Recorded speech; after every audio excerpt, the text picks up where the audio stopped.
ఇండస్ట్రీలో చాలామంది హీరోయిన్స్ శోభన్ బాబు గారిని ప్రేమించారట నిజమేనా? చాలా. ఆ? అందులో జయసుధ గారు ఉన్నారుగా.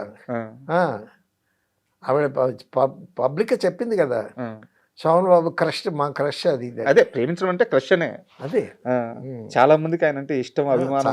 చాలా మందికి ఇష్టం. ఉమ్, కానీ ఆయన ఇష్టపడింది వేరే వాళ్ళని, ఉమ్, అంతే కదా. ఇప్పుడు మీరంటే నాకు ఇష్టం, నేనంటే మీకు ఇష్టం లేకపోవచ్చు కదా. ఉమ్, సో ఆ విధంగా హీజ్ ఏ వండర్ఫుల్ పర్సనాలిటీ, చాలా గొప్ప వ్యక్తి, చాలా డీప్ థింకింగ్. తర్వాత అండి ఆయన గుప్తదానాలు చాలా చేశాడు, చాలామందికి తెలియదు కానీ సార్ చాలామందికి చేశాడు. చాలా మంది ఆయన ఆస్తుల గురించే మాట్లాడతారు సార్. అవునవును, ఆయన చేసిన సేవా కార్యక్రమాలు పెద్దగా చేయరు. చెప్పలేదు.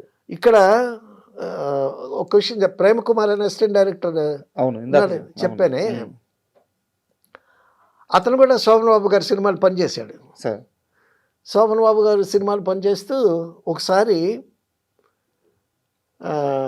వాడి అప్పుడు మేమంతా అప్పుడే పెరుగుతున్న బడ్డింగ్ స్టేజ్ అనమాట. సినిమా ఉంటేనే ఫుడ్, సినిమా లేకపోతే లాటరీ. ఉమ్, ఒకసారి మా షూటింగ్లో ఉంటుండగా వచ్చాడు, అన్నగారు నమస్కారం అండి అని అన్నాడు శోభన్ బాబు గారిని. ఏంట్రా, ఏంటి విషయాలు అన్నాడు. ఏం లేదండి, నేను ఒక ప్రశ్న ఇస్తాను, సమాధానం చెప్పాలి, మీరు సమాధానం చెప్పలేకపోతే ఒక 100 రూపాయలు ఇవ్వాలి నాకు అన్నాడు. ఉమ్, అదేంటో అన్నాను.